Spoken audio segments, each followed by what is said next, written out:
Hello, my name is Juan Ocampo, PhD Fellow at Lyon University. In this chapter of the series Financial Inclusion for Vulnerable Communities, we will take a look into the world of financial inclusion. The financial system has a great relevance in how society works today. By participating in this complex network of actors and processes, people can save money, make and receive payments, invest, and create an identity. However, not all population is part of the system, and many of them are excluded, not by their own choice, but by the inefficiencies and imperfection of the current market. Financial inclusion has been defined as the inability, however occasioned, of some social groups to access the financial system. Most of the financially excluded are people out of labor, with a primary education at the most, living in the rural areas and with the lowest income.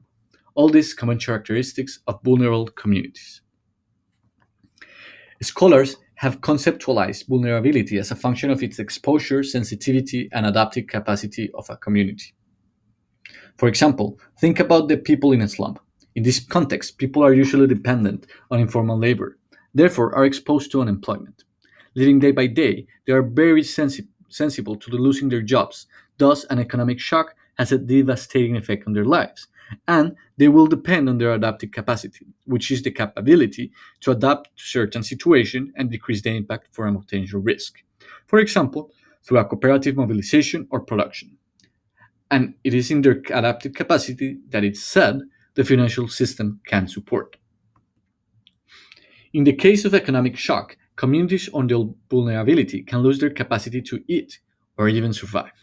However, by being included in the financial system, these communities could have access to financial services, such as credits, to develop their own productive capacity and adapt to the situation. Unfortunately, the case of the financially excluded is different. With no financial history, how much can they be trusted? Therefore, their access to the formal financial system is jeopardized. As a result, it is a common practice of these communities to go to other financial informal system. This could be friends or family. However, many of these actors are not always in the capacity to help. And in despair, people might end in the hands of unscrupulous shark loans or pawnbrokers. In conclusion, they might even end in a worse situation.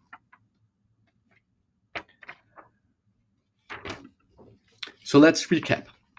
Today, the greatest amount of the unbanked population comes from groups in vulnerable conditions. In consequence, in economic shocks caused, for example, by a pandemic, these communities will probably be neglected from the financial system and therefore have much difficult time. This is why financial inclusion becomes relevant. But what is financial inclusion?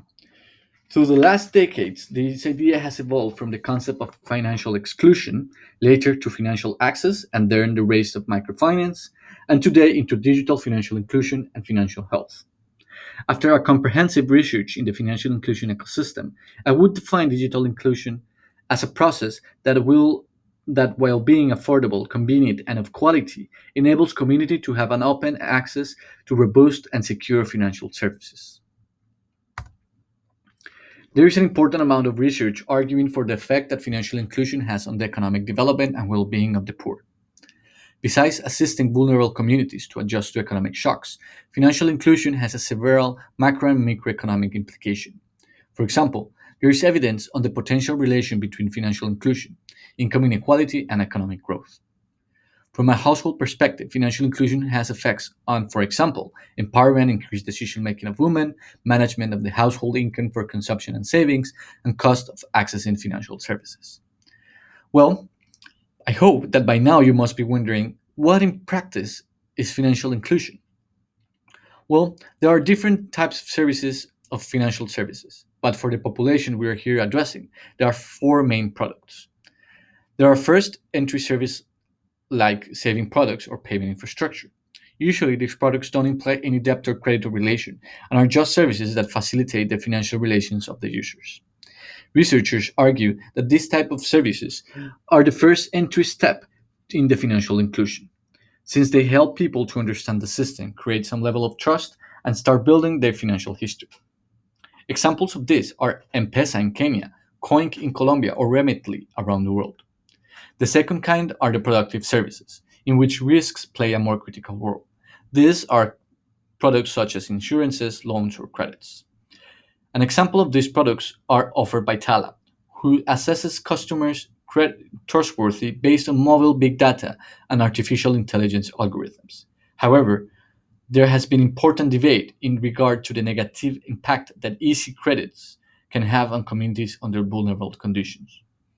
Another example is World Cover, which uses smart contracts and GPS data to automatically pay insurances to small farmers in Africa, which has reduced the costs.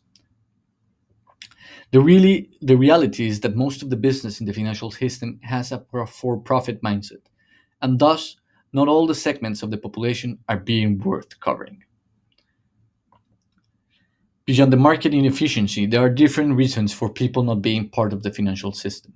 For example, distance to a bank, uncompatibility technology, or lack of documentation. However, the World Bank 2017 Findex survey found out that many of the reasons that people said they were not being part of the financial system was their own lack of money and the costs of the banks. Based on current economic paradigms and mainstream research, which is worth noting is heavily influenced by the World Bank, financial inclusion occupies an important role in the Sustainable Development Agenda. Therefore, there is important interest in eliminating the barriers for financial inclusion, especially the ones related to access. The lack of sources for objective data makes it difficult to follow its development in an aggregate level. Measuring the achievement of financial inclusion is not an easy task. Therefore, the level of the financial inclusion is being measured by two indicators: the number of ATM per 100,000 inhabitants and the amount of people within account.